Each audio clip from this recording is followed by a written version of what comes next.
Hey everyone, today I'm joined by Dr. John Beebe. He is a Jungian analyst and a psychiatrist, and he also wrote, here you go, his books here, Energy Patterns and Psychological Type and Integrity in Depth. I got that upside down. There we go. All right. So I know you said you graduated from you went to Harvard, and what other schools did you go to? I already forgot. I'm sorry. Well, it's all right. Well, this takes us back a few years, but I did go to Harvard as an English major, but in 1956 and graduated after taking a year of leaves of absence in 1961. But by then, in the middle of my Harvard years, I decided I really wanted to be a psychiatrist. And so I finished my English major, but I added pre-medical courses and got into the University of Chicago, where I was for 4 years, getting my MD in 1965, and then I came to San Francisco to do an internship, and I've actually been in San Francisco now since 1965. So my home base is there, my office is there. I got my psychiatric residency in Northern California at Stanford Medical Center, and I've been in private practice in San Francisco since 1971. I took analytic training at the C.G. Jung Institute of San Francisco to become a Jungian analyst, and I was certified as a Jungian analyst in 1978. So I've been specializing in psychotherapy from 1971 on, and I'm now a Jungian analyst, but the specialty throughout has been psychotherapy, and the psychiatric background was just to give me the underpinning that I thought, particularly at the time I was making that decision, seemed to be the right one. And of course, now psychotherapy is, interestingly enough, not always practiced by psychiatrists. It's more often practiced by psychologists and marriage and family counselors, psychiatric social workers, uh, doctors of religion, all kinds of different practitioners. And MD psychiatrists practicing psychotherapy full time has become more of a rarity. When I was in my career, it was sort of the standard. So I belong to an earlier tradition, but I'm very happy of the choice I've made, and I've had very good satisfaction doing it. Very cool. I was kind of wondering about when I think of psychiatrists, I think of someone who just prescribes medication primarily. So I didn't know what your practice was with medication. If you had any, did you practice I medication at consider it all? a specialist's art medication. I think it's something that uh, has a way of uh, has paths and intricacies that I have not chosen to master since I graduated from psychiatric residency. But there was another reason that might interest you, that I had a patient who, in the midst of psychotherapy, went into a manic episode. This was a man who gave me permission to talk about his case if I needed to ever, and I'm accepting that permission today. He's no longer alive, but at the time that he and I were facing the fact that we were uncovering what Jung liked to call a latent psychosis. And things were getting out of hand, and he needed badly to have medication. He was telling me that he was confusing me with God, and I somehow felt that with an analytic transference like that, in which he sort of projected the great self onto me, to also be managing his medications. So I called someone that I had taught, and who is now a very bright and talented psychiatrist who was at that time high up in psychiatry in Northern California already. Uh, and I explained the situation to him, and he agreed that my prescribing the medication as well as holding what's called an analytic transference would, in which I was being perceived as God, that would increase the confusion. And so at that point, I realized that these were two separate tracks. So I let that man have his medication managed by the doctor.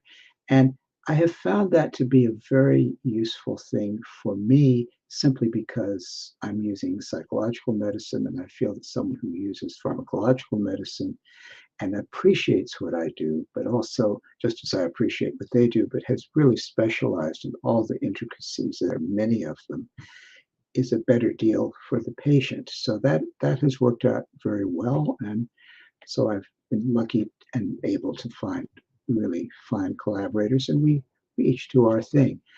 My collaborators sometimes do a bit of psychotherapy, and I keep an eye to some degree on the effects of medication. But by and large, we let each other do our work. We respect each other's work.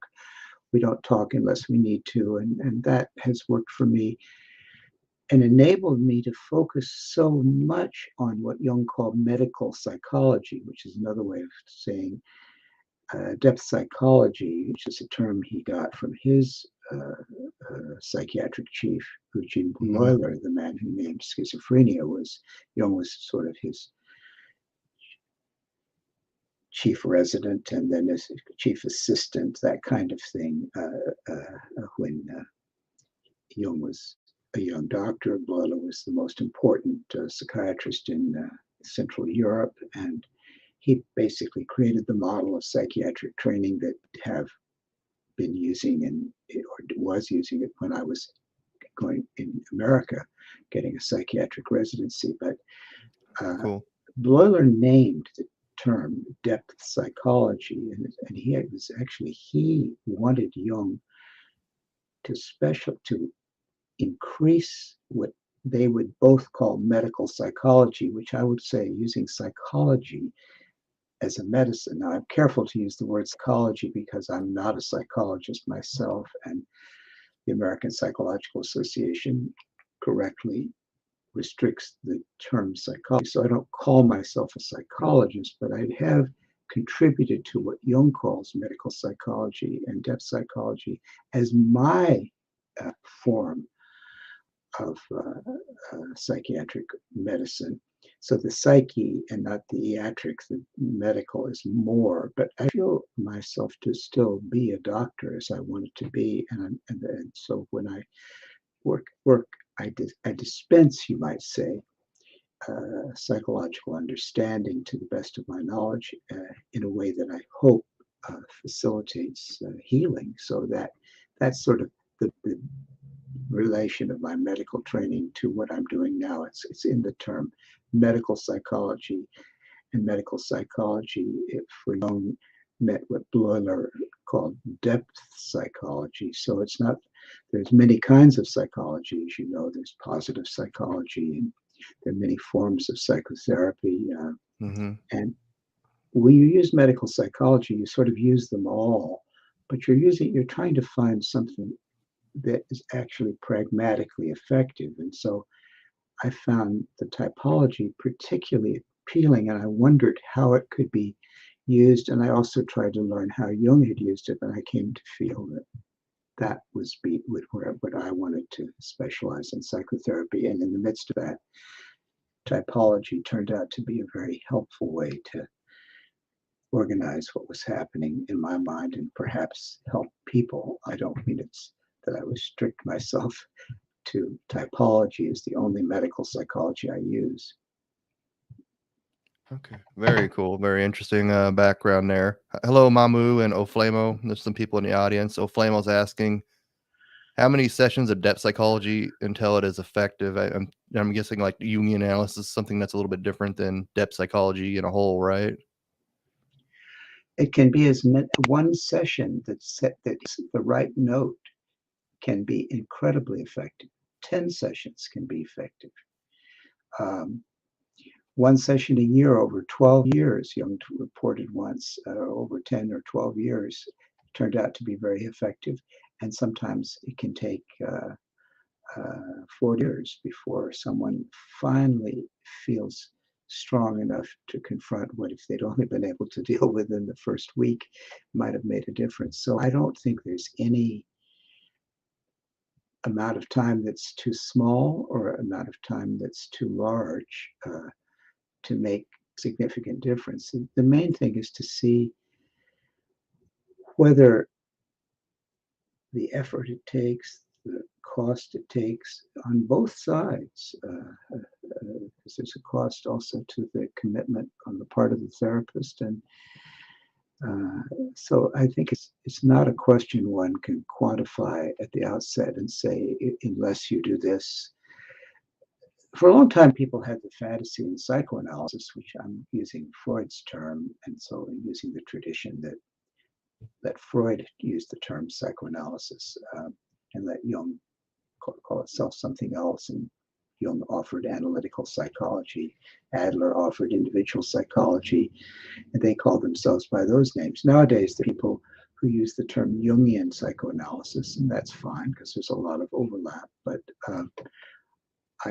when I am talking about psychoanalysis now, I'm talking about the people who didn't break away from Freud and developed the institutes that belong to the American Psychoanalytic Association, the International Psychoanalytic Association. They always believed that the real therapy was 5 times a week of possibly 4, but twice a week was psychoanalytically oriented psychotherapy. And so adequate psychoanalysis would be 5 times a week. Well, finally, someone actually at the Meningers in Topeka, Kansas, which has been a kind of island of psychoanalytic psychotherapy for many, many years. Some years past, a man named Dr. Wallerstein, who was for a long time teaching at Langley Porter Psychiatric Institute, LPPI, Langley Porter Psychiatric Institute, conducted a very meaningful research study. He did an actual, something like, I don't know how many years, but I think it was about a 5-year double-blind controlled study where patients were carefully matched for the type of illness they had. And they and then some of them got 5 times a week psychoanalysis, and some of them got twice a week psychoanalytic psychotherapy, as they were calling it then. And it doesn't surprise me, but the surprising finding was that the people who went twice a week actually did better than the people who did 5 times a week. And I think that fits something that Jung discovered rather early. Jung would sometimes people 3, maybe even 4 times a week in the original model. Of course, analysis in those days was much shorter than it is now. But I think the fact that you connect with yourself by yourself and then talk about that with your analyst, who gives you some indication of how that's going and what might make better, enables the person to both rely on themselves and also live in the outer world as they also live in the inner world. So that I have sometimes working with people, once every other week is better, and some people once a month is better than, but then with other people, even 2 times a week is too little, and 1 time a week I find it's sort of affordable, and I find that it's sort of just right for many people. So again, as with length of treatment, frequency, many fantasies about it, but the one study did not support that the greater frequency produces the greater effect. And I think that should be remembered. Because I think we get very caught up in these issues and maybe should see what really happens. Yeah, I definitely think it takes some time to process stuff in between sessions. I haven't done any Jungian analysis or depth psychology. I don't think insurance covers it, unfortunately, in instances I've seen, but I definitely had a lot of other therapy modalities. Yeah. So what's your experience been as an extroverted, intuitive, dominant? Well, it's always anticipating things. I've always been ahead of myself. I skipped 2 grades when I was in in school, but then my mother kept me out of school for a year, and I had to teach myself decimals to catch up. So I ended up being only 1 year ahead, but I didn't have to repeat we'd come from China, where I had 2 years in the 5th grade in a American school in what was then called Nanking. It would be now styled Nanjing, but that was in 1940. And then my mother came to America with me to get a divorce, and we were in Nevada, and I just wasn't in school that year, so I didn't learn very much about geography. It's still a hole in my system, and I had to get readmitted when we finally landed in New Jersey into the 6th grade and not have to start in the 5th grade. I had to teach myself decimals, and I did. And so I was able to, in a sense, skip 5th grade de facto. And I had skipped the 1st grade. I started in the 2nd grade simply because I had a mother who had taught me to read, and I was good at spelling. And when I was 5 years old, I could spell delicatessen and that kind of thing. So, and I was proud of those achievements. So I did very well in school at the beginning. But yeah. All right. Yeah. Jeff, Gen X Jeff commented, "Oh, you're gifted." Okay. Because he's a gifted 2E. Talks a lot about that on his channel, Gen X Jeff. I think extroverted intuitives are very good at anticipating what people want them to learn. And I think I always had that ability to kind of read the mind of examiners, so that whenever I had an examination question, I would always be able to figure it out, or I'd be able to look ahead and envision. For instance, back in the 7th and 8th grade, we had a sort of a standard kind of assignment where one was supposed to write a little biography of a president, and it would be a page and a half. And so, aside from learning to use the library and the encyclopedia, I also used my extroverted intuition. I said, well, now everybody's going to write a paper about Thomas Jefferson or Abraham Lincoln or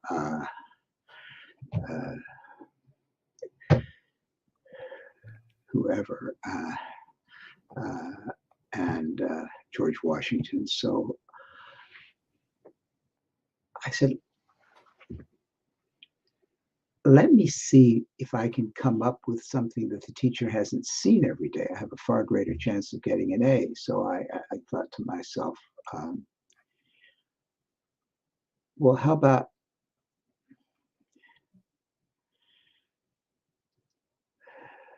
that triumvirate of non-entities,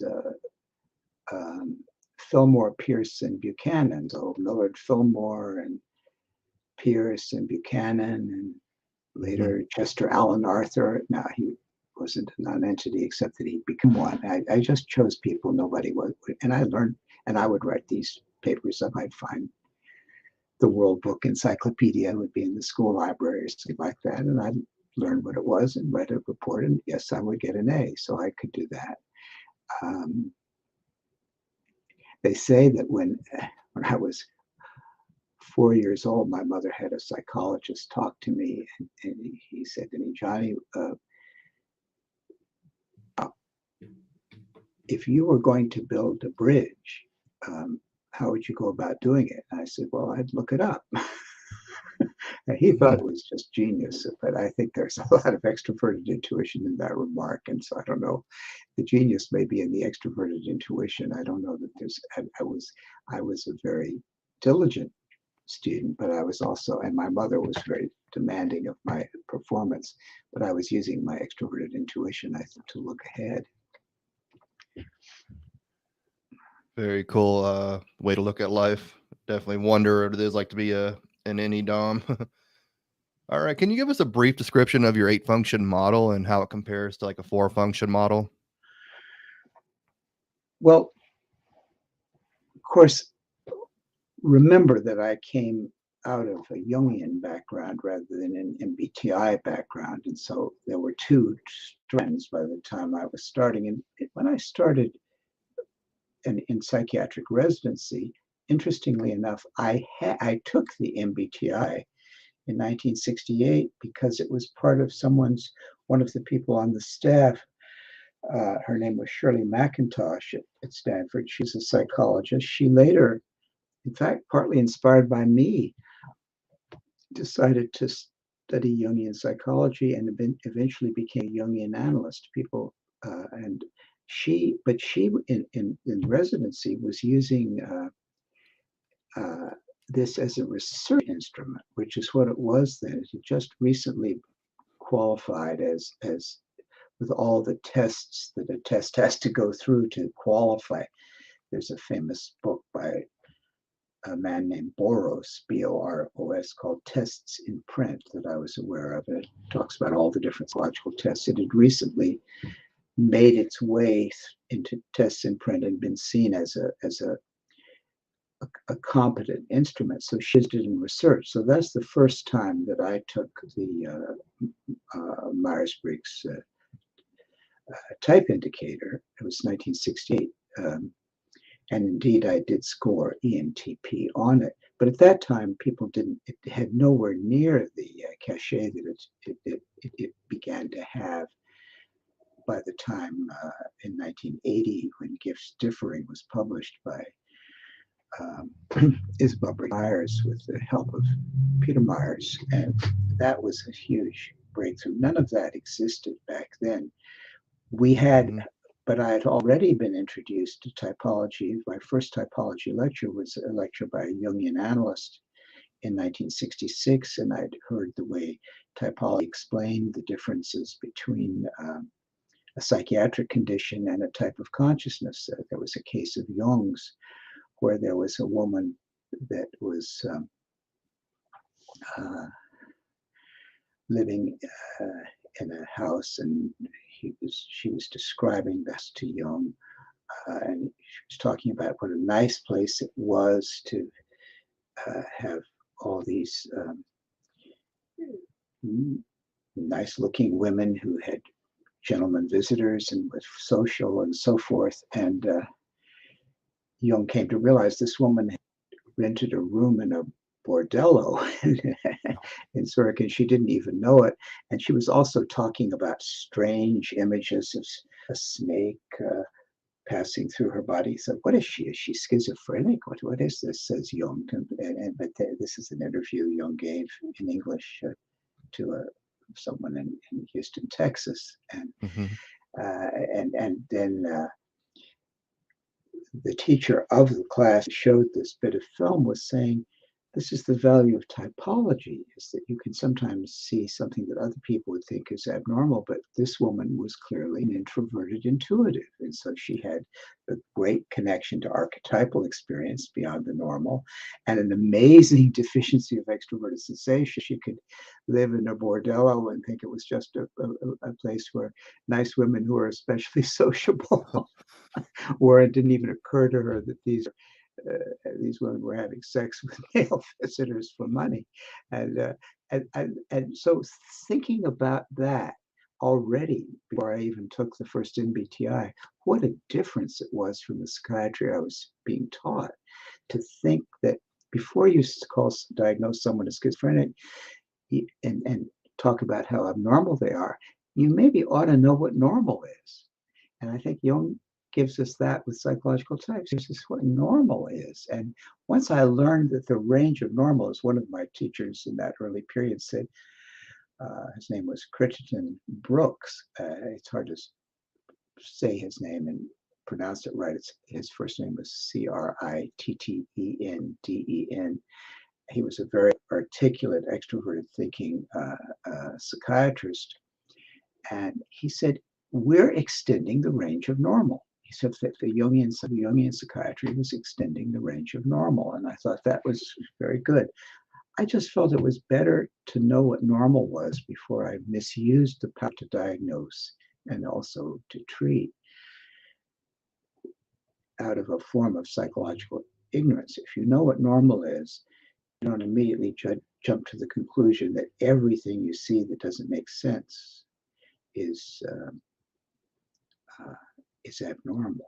And I think that's something we could still learn from today. So Hmm. I loved that about psychological types from a psychiatric point of view. Of course, from an interpersonal point of view, as I've grown up and realized everyone lives in the world and has to adjust to many kinds of people, I think it's invaluable. But I was seeing it from the standpoint of Jungian medicine and psychiatry before I became aware of the enormous contribution of Isabel Briggs Myers. I think other people learn it the other way. They come to Myers first and Jung second. I came to Jung first and to Myers.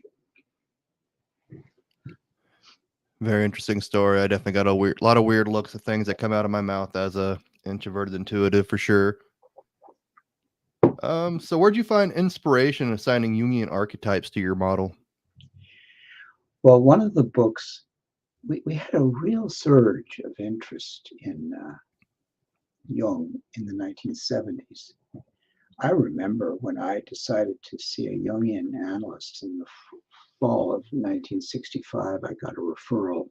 I was wanting to be in psychotherapy, and I hoped, actually, I'd been at the University of Chicago where there was a lot of Carl Rogers, and I had been close to someone who had worked with Rogers named Eugene Gendlin, who was in the both Department of Philosophy and Psychology and developed a technique known as the focusing technique. And he was a kind of a mentor, and he opened me up to a whole new world of psychological thinking that was coming alive in those remarkable years of the 60s. And most of what I was being taught in psychiatry department at the University of Chicago was more Freudian and perhaps Harry Stack Sullivan, but not, there was a whole other world of psychology that I was learning about on the campus at the University of Chicago, and I did an elective with Gendlin, so I was hot to get a Rogerian, Carl Rogers therapist. Well, I talked to someone at the hospital I was interning in who happened to be Jungian and a psychiatrist, but he was also very knowledgeable about psychotherapy generally. That was Thomas Kirsch, and Kirsch. He later became one of my best friends and a president of the International Association for Analytical Psychology, which is the International Jungian Analyst Association. But at that time, he was still in training to become a Jungian analyst, but he had his job in the United States Public Health Service, where I was doing my internship, was to go around and evaluate psychiatric residency all over the country for the quality of their training for the National Institutes of Health, so that they could receive funding grants. So he was very aware of what was happening throughout American psychiatry. Mm-hmm. In those days, there were about 300 psychiatric residency programs, and at the time Tom was doing that work, every single one has as its chief a Freudian psychoanalyst. That all changed since the 70s, but in any case, I had talked to Gene Gendlin about how I was going to get into therapy, and I said, I think the best way to do it is to just find someone who knows about psychotherapy and get a referral. So someone said, well, there's this man in our hospital, and he just seems to know what's going on in psychotherapy everywhere. So I went to him for a referral. Mm-hmm. And I said I wanted a Rogerian, and he said he'd check. And he couldn't find a Rogerian. They were all over Chicago, but he couldn't find a Rogerian psychotherapist in San Francisco. But he did know someone at whose house Carl Rogers would stay when he visited San Francisco. So he said, is that good enough? He's a Jungian analyst. Is that good Mm-hmm. enough? And I said, I guess so, or something like that. Even then, I didn't immediately, I was going to see how I was a true Rogers person. I was going to see how I felt. I kept waiting for my felt sense to tell me. And finally, Tom would ask me. He finally couldn't stand it anymore. So he finally picked up the phone, dialed the number for the Jungian Analyst, and handed me the phone. And that's how I made my first appointment. So little did I know at the beginning that I would actually see Jung as good as Rogers. And now I see Rogers in another light. But it worked together very naturally. And eventually, my first analyst knew a great deal about complexes and something about psychological types, for sure. And as I was working on issues of feeling and so forth, I became somewhat interested in that lecture that I'd attended in 1966. Meant a lot to me. But I think what really turned me on to what typology could be was a book that came out in 1971, just as I was graduating from my psychiatric residency, and was now in my own first year of analytic training at the Jung Institute of San Francisco. I, by this point, had 5 years of Jungian analysis, and I had come again with Tom Kirsch's help to apply to the Jung Institute. And this book, Lectures on Jung's Typology by von Franz and Hillman, where she particularly talked about inferior function. I got so interested in what a function in that position could do to open up the psyche. And I happened to learn from the people who were training me and to certain hints in Jung's writings that the anima or animus are associated with or have some relation to the inferior function. And as I began to realize in the course of my own analysis that there was a figure in my dreams that came up, I've written about it, happened to be a woman of other race than my own, a Chinese woman. And she happened to have the typology of introverted sensation.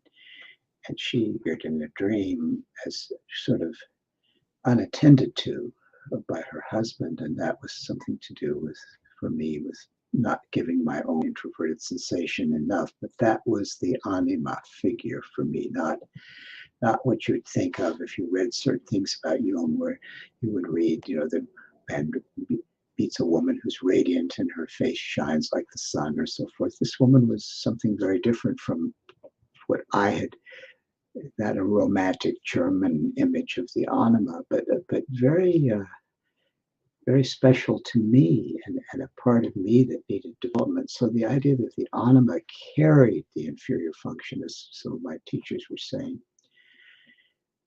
was so impressive to me, and it was so helpful to me to give energy to that part of myself and so healing, because I was, in those days, my introverted sensation was kind of a mess, and it would show up as such in my dreams, and it was tied up with physiological things like migraine headaches, and attending to the anima really made a difference in making that better. So when I saw the value of that, I began to ask myself, trying to understand the typology, well, I wonder what archetypes are associated with the other functions, because after all, they're not only the 4 functions that emerge naturally from an MBTI diagnosis, but in all, there are 8 functions of consciousness, and von Franz had made that very clear. She lists them out in terms of 8 function types, and that's how she teaches the inferior function. And I thought, well, what archetype is associated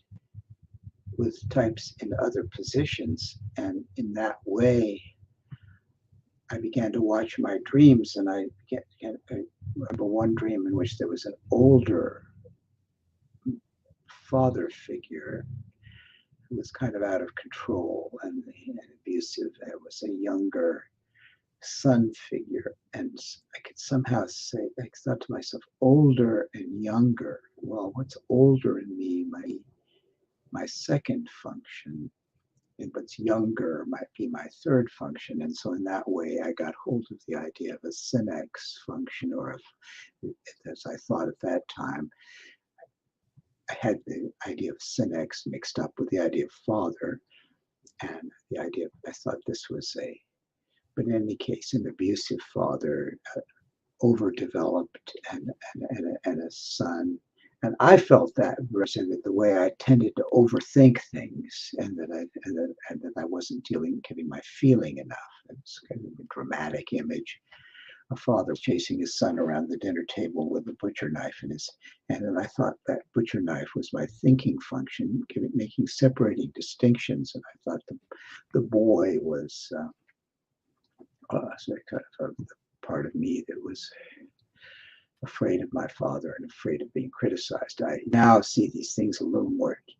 I think I'm seeing in that particular sequence. I think I was seeing much more a shadow pair, and I think this is often the way things work. You sometimes see them in their shadow aspect first before you see them full on. So now today I know more about the boy who seemed to be wounded was also probably manipulative and driving his father crazy, and the father who was out of control was clearly a Senex figure.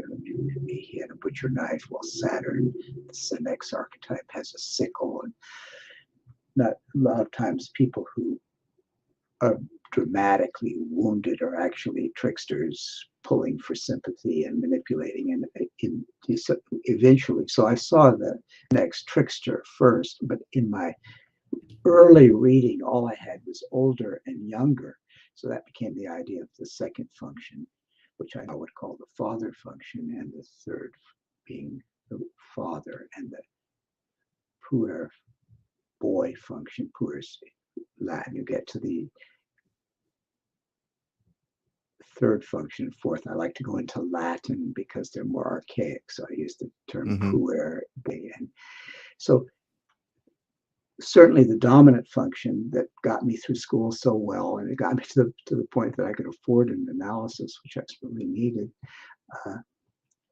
would be my hero function, extroverted intuition, and the father function would be my inverted thinking, which certainly didn't know when to stop, and my extroverted feeling would be the boy. I think in my dream I was actually thinking, because it wasn't me in the dream, it was the boy, it was someone else. I think that I was looking at a trickster Synex interaction in the dream. But the typology was there nevertheless, and the emerging idea, even though I was seeing the shadow first. It's interesting that Angelo Spada thinks that we meet the third function particularly through its shadow aspect first, but when I call it shadow aspect, I call it trickster, and I do think the butcher knife and the abusiveness, the Senex, is an archetype of withering authority. These are shadow aspects of father and son. The more conscious and wholesome aspects are truly fatherless, and the boyishness, which can have its value, but has a certain chronic immaturity. And so those qualities with the second and third function and the quality of the hero gave me a four-function model with archetypes. And that's when I first published in 1983 on this subject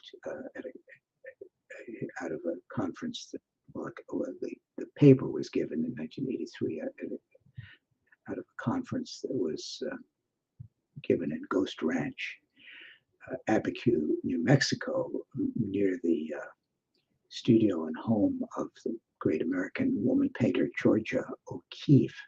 And that was a Jungian analyst and candidates in training to become Jungian analysts all got together and talked about these things. And I talked about typology, and that's where I first came up with four functions. And one of my colleagues who's still alive in the Jung Institute of San Francisco, they said, well, you've got the archetypes associated with the first four functions, Well, that's sort of the North 40, but there are 4 other functions, and you've got to hoe the South 40. And Paul Watzke said that. So I did. I finally figured out the types of the shadow. I had some help.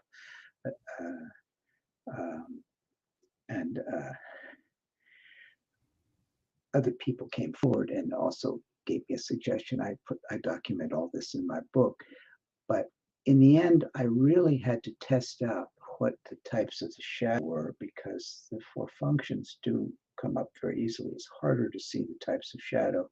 But eventually I felt, as long as you realize that the shadow is the unconscious and that the shadow functions can interdigitate with each other, and if it's unconscious, it's also somewhat less differentiated. Lo and behold, there really are organizing archetypal fields around the shadow aspects of the 4 functions. So maybe I better say what shadow means to me. If a function is being used with what Jung calls one of the 2 attitudes, introversion, extroversion, which I prefer to use as adjectives, introverted, extroverted. If you're using a function, I've mentioned many times already in this talk, that extroverted intuition is my dominant function. So I'm using intuition in the extroverted attitude. Automatically, there's going to be in my shadow intuition being used in an introverted way. So the shadow functions are the same function as the ego syntonic, meaning consistent with the I's sense of itself. There will be the same 4 functions, but used with the opposite attitude. Now, what I don't do is something that Naomi Klein did, just to actually turn all 4 of those functions into one shadow figure or shadow type. I kind of am more particulate than that. I take functions one at a time, but I've slowly began to identify not only the ones that were easy to find, like the Senex, extroverted thinking, shadowing my auxiliary fatherly introverted thinking, but I had to find the trickster introverted feeling, shadowing the tertiary extroverted feeling. Please note the alternation of attitudes, because that was something I learned and extended from Isabel Briggs Myers. And there was a lot of debate about the 3rd function. There still is, and I wasn't the only one to think of this, but it became important to me to realize, and I had a conversation with a woman who'd been in Jungian analysis back in the 1930s with Beatrice Hinkle, who was the first Jungian analyst in America, and she was also the first one to take up the problem of typology in a book of her own called The Recreating of the Individual. And Nancy Hale was a rather well-known writer for The New Yorker, and has now got her short stories and one of her novels in the Library of America. But she was the mother of a friend of mine at Harvard, and she became a close friend of mine because she liked to talk about her Jungian analysis, and I'm sure that had a role in my getting interested in Jung as early as I was 19 and 20. At least I knew he existed, which many people in those days didn't. So in any case, she had taught me, she talked about typology a bit. She said of me that I was a subjective extrovert with lots of introversion, but she's identified that I was an extroverted intuitive. That helped. Someone else told me I was an intuitive type. She didn't, but somehow had that early beginning. But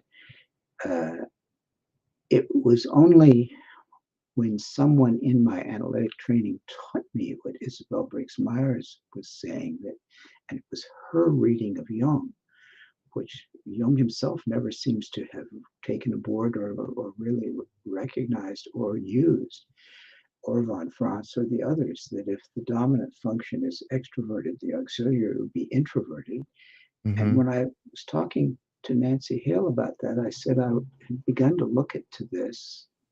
I'm now having this conversation in the 1970s. I turned her on to the book by von Franz and Hillman. And so I'm now a psychiatrist. I'm now even becoming a Jungian analyst, and we're still having our conversation about these matters. And so she had come from the New England family that included the famous Nathan Hale, who said, "I only have one life to give for my country." And her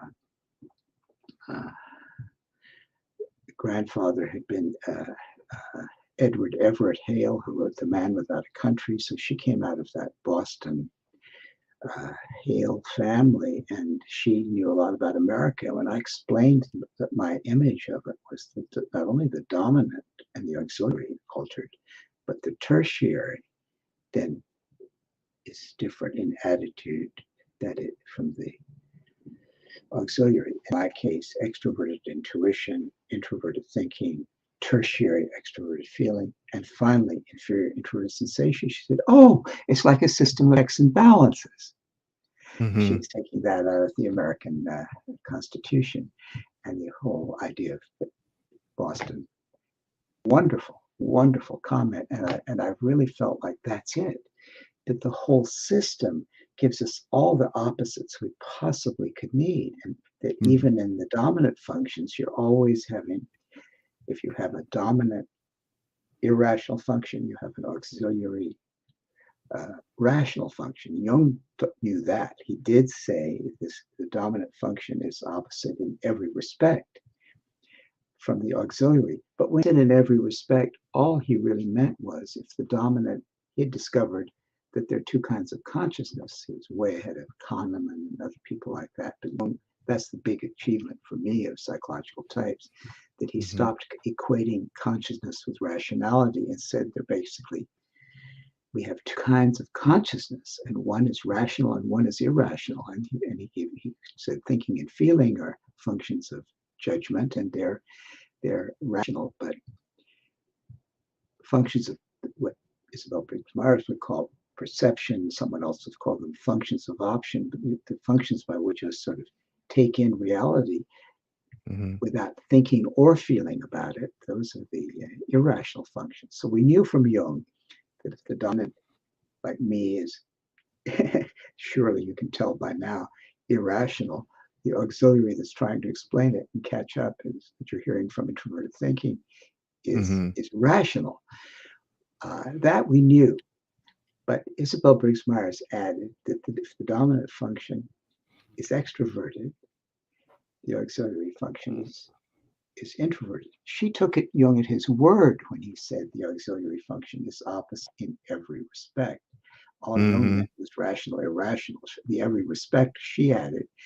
And he wouldn't see her as much. But they went all the way to Zurich and he had a cold. I don't know, maybe his dreams told him not to see her, but they never got to meet him and talk these things out. So I had to put it all together. And so I do think the functions alternate, and I do think if the dominant is, in my case, irrational, and the inferior is going to be intrinsic. Those are two irrational functions. So I have an axis, a vertical axis, which I chose to call the spine of personality. And in my case, it's definitely irrational, but it is conscious. So people noticing my irrationality think that I'm a little bit crazy until they find out I make sense, and they don't. They finally figure out I make sense. So that's what an irrational spine can do if it's developed enough. But the auxiliary axis, the one I try to use to teach, and if I can get my Puer out of the clouds, to actually pay attention to other people's feelings, to actually take care of people in a feeling way, that's very rational with me. So I just love the opposites in that we have and the fact, and so then when you get in the shadow, we have yet another set of opposites where the attitudes, there's the hero is shadowed by an opposing personality. I call it I'm only referring to the shadow side of the dominant function, but it's like an undiscovered continent. I consider it my greatest discovery. My introverted intuition is remarkably alive, and it's constantly doubting me, criticizing me, opposing me in all kinds of ways. And that's not Mm-hmm. the same thing as my inferior function, which just goes absent on me and makes all kinds of mistakes by being AWOL. I mean, that's a different problem, the inferior function carried. And yet they're both female figures, but one is an Anima figure and one is an oppositional figure. My opposing personality was introduced to me in a dream that I had not long after the movie Funny Girl came out, and my opposing personality is presented as Barbara Streisand, Oh yeah. who can be very oppositional when she wants to be, and in a very useful way. So there was that figure to deal with, and she wasn't my Anima. She was a star. She was radiant. She was talented, and she was many things. She was not my Anima. My Mm-hmm. Anima was the Chinese woman. So what a wonderful system and Jung says the problem of opposites is all through the psyche. Well, it's all through psychological types. And I think you will see that I really honored Jung in that respect, to give us plenty of places where we can see the thing that he was always trying to cure us of. We can see our one-sidedness. No matter what way we use our typology, we're going to use it in a one-sided way, unless we take into account what shows up in our dreams and our anxieties and all our relationships, our mistakes. All those things bring up the reality that our consciousness is faulty and it's one-sided and it's constantly trying, and the psyche itself is trying to get our attention to pay attention to all of it. And so the 8-function model with 8 archetypes is what I mean by a reservoir of consciousness we can draw upon and we can develop over time. And that not only makes us somewhat better adapted, but it keeps us from the worst mistake people can make, which is to think that one little piece of consciousness they have is the whole enchilada, which it just isn't. And if people run trying to assert that one type of consciousness, we say it these days, if you think, if you're a hammer, you think everything's a nail. Well, that's the way that all the functions work. Each one has a certain thing it thinks it can do, and it wants to make everything that thing, and everything isn't that thing. And so that's where we're constantly being brought up short by life. And the unconscious wants us to be conscious, but to Mm-hmm. be conscious from the standpoint of the unconscious means to be complete. It doesn't mean to be particularly skilled in one function. And that was the thing I got from it. And I think that's where I really am pleased that I came up with a way of making the typology make sense for me, and it seems to be catching on with many other people now, because I think it has it attempts with the number 8 and the images of opposition to be a working model of how psychic compensations work in the course of the living of our lives. That's really what this came out of. And I must say it has really helped me myself. And I think not that I always lay it on patients, but it can help a patient in therapy makes sense of Mm-hmm. the complexity of what they're dealing with when they try to deal with Yeah. themselves. Yeah, for sure. It's definitely a wild ride. Jung was very hard to interpret, in my opinion. I have a hard time studying Jung personally. I know a lot of people Yes, do. yes. All He's, right. I'm yes. sorry. Go ahead. No, you can't not read him and you can't read him. that's that's that's the Yeah. paradox of Jung. It So you talked a bit about the MBTI, and you said that it was quite helpful. But what do Jungian analysts these days kind of see about MBTI? I know they kind of differentiate themselves from the MBTI and try to kind of keep themselves distant from it, from what I see. Well, and there's every kind of Jungian analyst. There's a lot of Jungian analysts now. I don't know how many we are in the world. I imagine we're at about 5,000 in the world, maybe more. There was a time in my lifetime when there were 800 Jungian analysts in the world. Like population, it's grown. But Yeah. I know Jungian analysts who actually give the MBTI to their patients to help them, but I don't like that. I like it to come empirically. I had half of the Jungian analysts in the world in one study, which is now quite old, it should be done again, don't use typology in their practices at all. And they don't like the idea of classifying people and putting them in boxes. And they don't like the analyst knowing too much about the patient. It's often better if the analyst doesn't know and makes room for what might emerge. So that's the general feeling is a little bit of skepticism and caution. And some people think typology is something Jung did early on and then abandoned. That's not actually true. He never stopped noticing and paying attention. I think I'm hoping that if you are using the method I'm using, which is to sort of use it phenomenologically, if I may use that big philosophic word, where you deal with particular phenomena. And even Husserl, one of the great phenomenologists, who didn't particularly like too much reductive thinking, did say that there are such things as phenomenological reductions, where you can create having heard all of something in its phenomenology, you can then step back and reduce it to certain outlines. And I think that's where Jung's typology comes in. I think it's a mistake to assume that the typology is,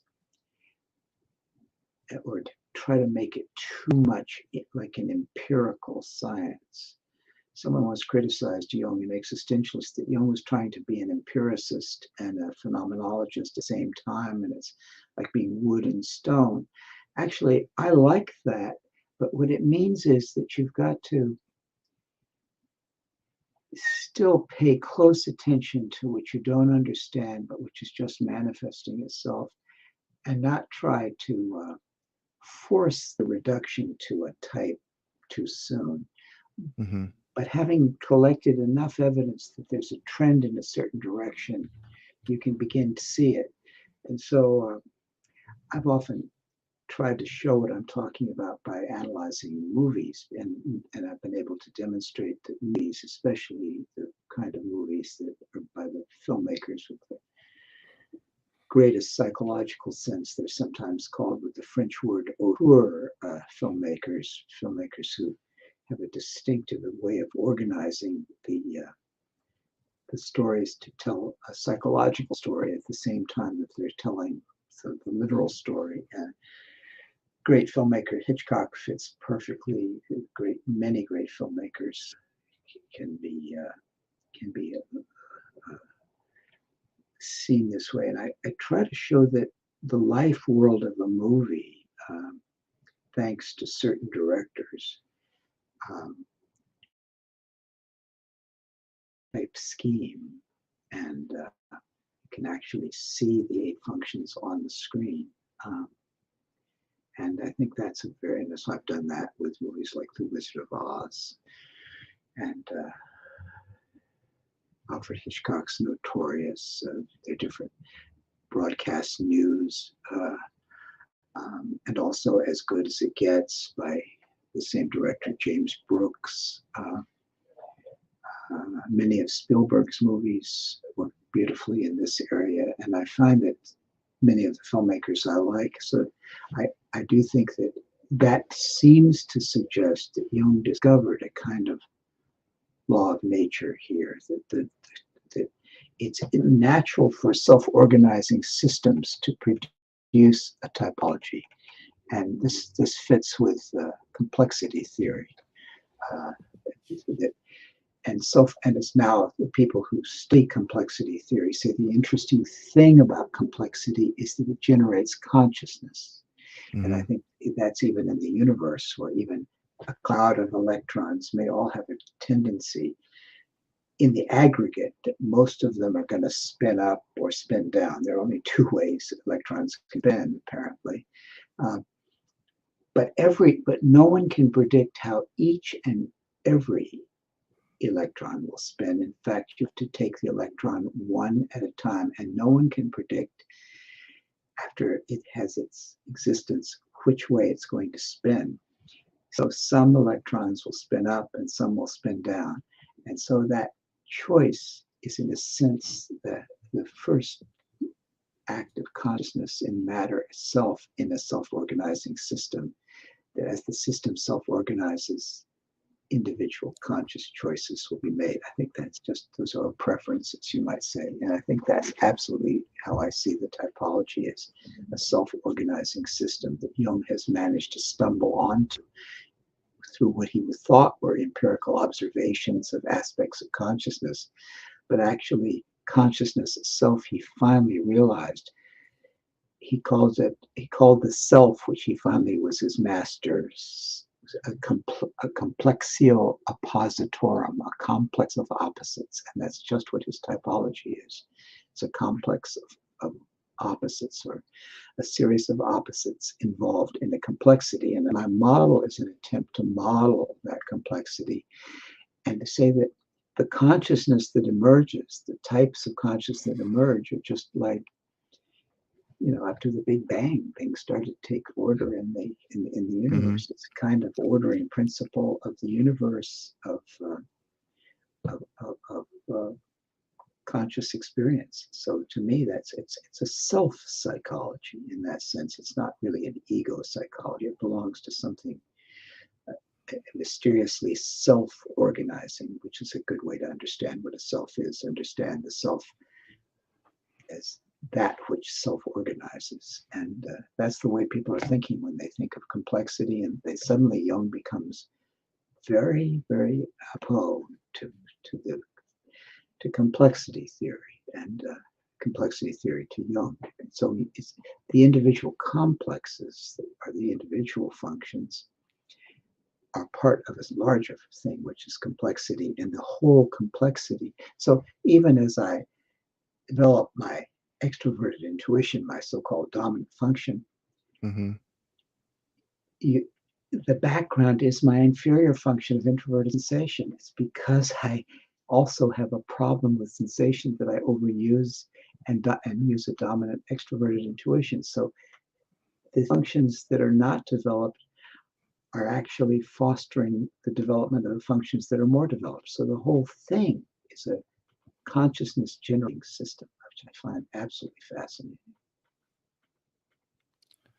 Yeah, very cool. I just want to clear up something. I may have this wrong myself. I don't think I do. Your 8-function model system is not a typology system. It's not the type people write. It's just more like a therapeutic model, if I'm correct. Is that correct? Or no, it's a working model of Jung's theory of psychological types. It's just, I consider Jungian model. There's a new term that's being put forward by a colleague of mine who's rather himself newly minted as Jungian Analyst, only for he's been an analyst for maybe 2 years, 3 years.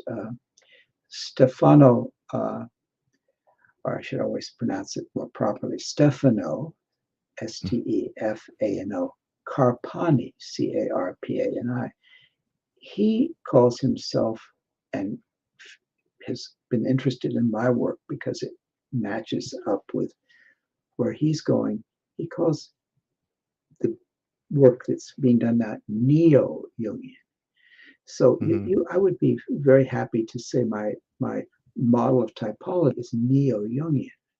yeah. In other words, I'm renewing Jung's. I've taken some things Jung didn't do, but I could never be where I am without Jung and von Franz, and I like what Jung says about what we owe the dead, because in the Red Book, which of course people read about Jung's private vision, he's trying to explain the religious attitude that's emerging in a footnote in the handwritten draft to the Red Book, that the beautiful edition by Sonu Shamdasani of the Red Book has 1,000 notes, and I read every one of them. They're just wonderful information about Jung's sources. And in the handwritten draft, that Jung was drawing upon, he said about the religious attitude emerging, not a jot or tittle has been added to the Christian law of love,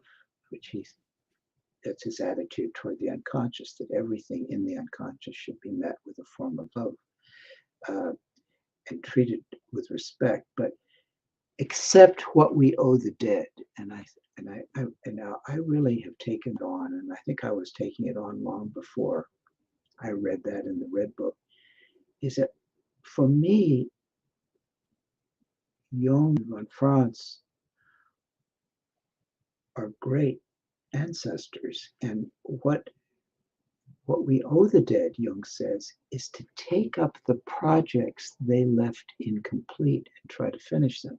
So I felt that Jung's typology is still open to development. And I felt that von Franz certainly showed that in her book on the inferior function. She was very close to Jung when she was developing, and she was talking to him and knew him, but she made much in the typology clearer. And I felt like what I'm doing is a progressive clarification of what Jung started. So I feel like what I owe the dead, and I actually had a dream to that effect. I actually, back around, had this dream around 2000 or so, that I was actually meeting with Jung. I could get the date of the dream pretty clearly it's probably as late as 2007 or 2006, because the I was meeting, as I recall, was about 131 years old, and he rarely saw people anymore, but most people who saw him found him incomprehensible, but somehow or other he could talk to me and I could understand him, and he told me that he liked what I'd been doing with the type model. I really was very happy with that. But I consider myself someone who has taken, it's neo-Jungian. I don't feel that there's anything in it that's antithetical to the spirit of Jung, but there are what Joseph Henderson, who had actually been analyzed with Jung, spoke of my work on types as additions and extensions. And I think that's very accurate. But I've never moved away from Jung's terms. I've tried to understand them better, and I've tried to understand the model as a little as self-psychology rather than use his term ego, because I think it gets confusing, and he could help us more if he could distinguish little s self from big S self. But to me, some would have made it Jung's ego psychology. I call it Jung's self-psychology, but I mean it in the sense of psychoanalytic self-psychology, which was developed by Heinz Kohut. And again, we're talking about a little s self, the person, the psyche. I'm not talking about the wider transpersonal self. I feel, but I have said in my writing that we reach that bigger capital S self that is truly unknowable, but is the totality and still quite a mysterious thing.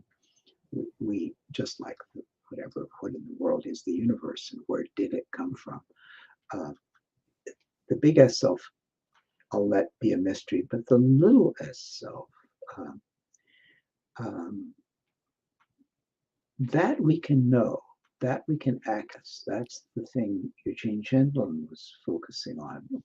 The little s self is the place where I think we have our typology as a place that sort of houses us. So you may have heard me talk about something that I'd like to share with you, which is the idea of an octagon house. Is that a familiar term to you? Have you heard me talk about that? What was the term again? Octon houses? Octagon, OCT A-G-O-N.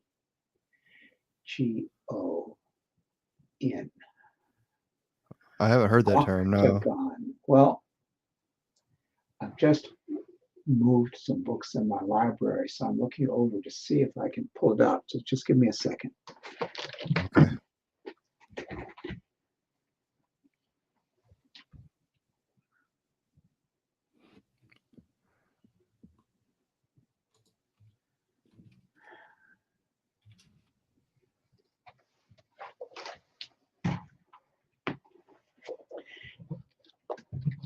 In the 19th century, there was a man named Orson Fowler who was the leading phrenologist in America. In 19th century America, phrenology, feeling the bumps in the head and deciding what the personality of the person was like underneath those bumps, was as popular as typology is today. Oh, And yeah. Orson Fowler was the leading free, Phrenologist in America. Well, he was also an architect, and he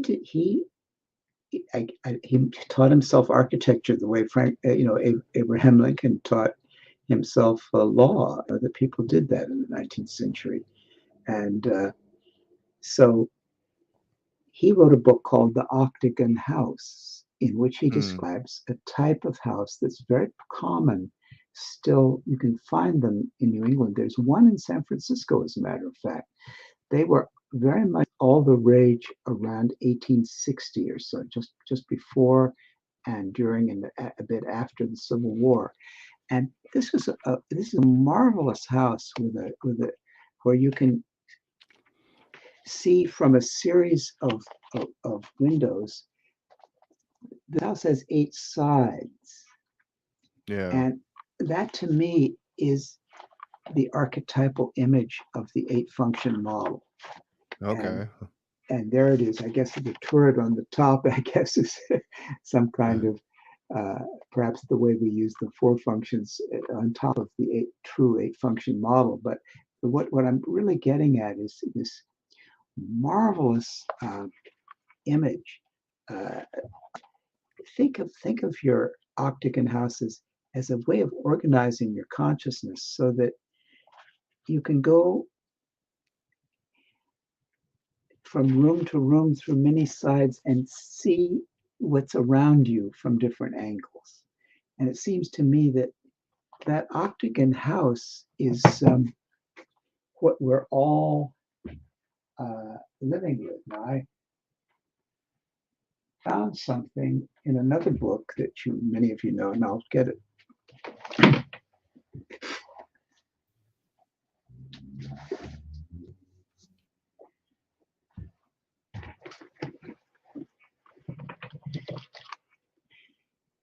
This is Memories, Dreams, Reflections. Now, after Jung had done the manuscript for psychological types, which he had completed in 1919, he went on a trip to North Africa, and the book was still in press. He was taking a well-earned vacation in North Africa.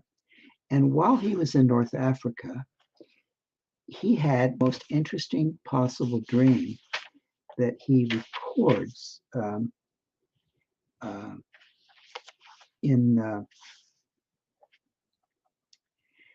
after his return to Tunis, and this is the night before his ship is going to embark for Marseille, and he's going to return to Europe. And he dreamt that he was in an Arab city. Now, this dream is taking place in 1920. I dreamt that I was in an Arab city, and as in most such cities, there was a citadel, a kasbah, and the city was situated in the broad plain and had a wall around it. The shape of the wall was square, and there were 4 gates. So there's your 4-function model. The kasbah in the interior of the city was surrounded by a wide moat, which is not the way it really is in Arab countries. And I stood before a wooden bridge leading over the water to a dark horseshoe-shaped portal, which was open. and eager to see the citadel from the inside also. So now we get into from the inside view, not just the external view, the depth psychological view from the inside. He steps out on the bridge, and when he was about halfway across it, a handsome, dark Arab of aristocratic, almost royal bearing came towards me from the gate. And I knew that this youth in the white burnous was the resident prince of the citadel. When he came up to me, he attacked me and tried to knock me down. We wrestled. In the struggle, we crashed against the railing. It gave way, and both of us fell into the moat. He tried to push my head underwater to drown me. So, no, I thought, this is going too far. So there he's having the struggle. This Christian man who wrote the psychological types and the image of a four-function model is now struggling with a shadow. And so he has this, and so when he tries to drown him, he said, no, this is going too far. And in my turn, I pushed his head underwater. And I did so, although I felt great admiration for him, but I did not want to let myself be killed. I had no intention of killing him. I wanted only to make him unconscious and incapable of fighting. So I think there he's dealing with the other side. He's in another part of the world, and he's dealing with other side is the shadow. So he had the same problem that I came to, but much, much earlier, of course. The problem of what about the function shadow?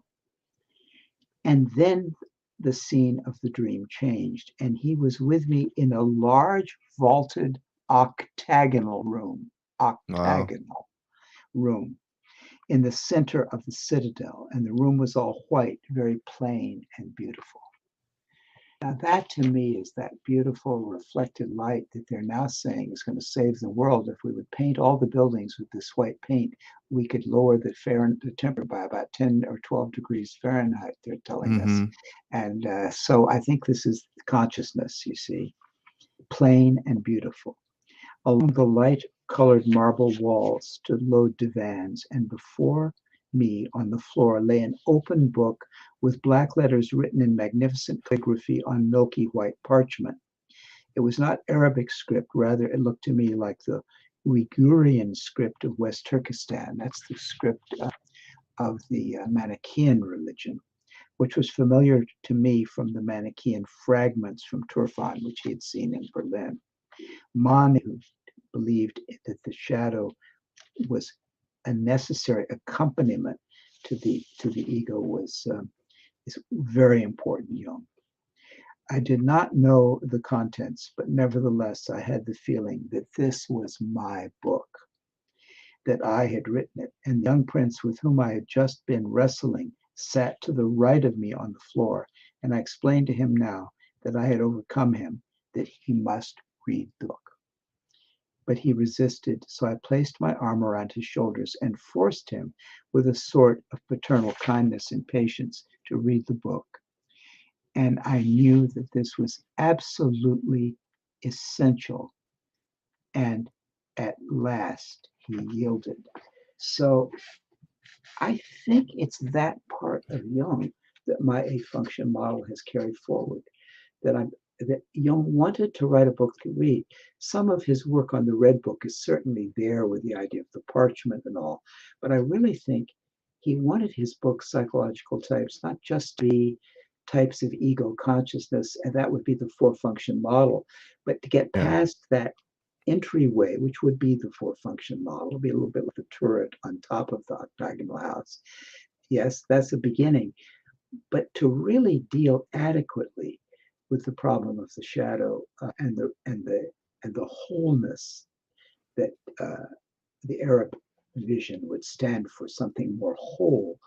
There was going to need to be this bigger room, and somehow in that room he can be at peace with the problem of the shadow. And I really wonder if in the long run, maybe, just maybe, the typological model may have something to do that brings us a little closer to the Muslim world as well. I know my book has been published in Turkish, and I'm rather thrilled about that. A translator liked it and made a Turkish translation. So Oh, cool. I think whenever we have an incomplete model in our mind of how the mind works, everything that leaves out becomes some kind of political enemy or adversary in our personal lives or difficult marriage or whatever it may be. But when we can make more room, I am a true believer in that sense of what Isabel Briggs Myers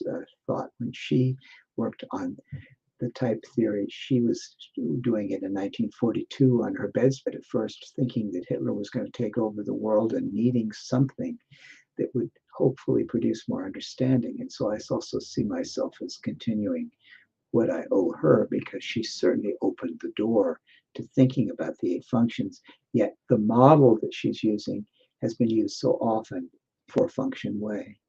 And the Yeah. same thing happened to Jung. So those of us who are doing the 8 function model are trying still to get to overcome that terrible tendency we all have to take a sequester consciousness in an egoistic way, leave out the broader perspective of a little less self that could be complete enough to really hold the mystery and hold the opposites in the world. So I really have hopes for it, I have to say.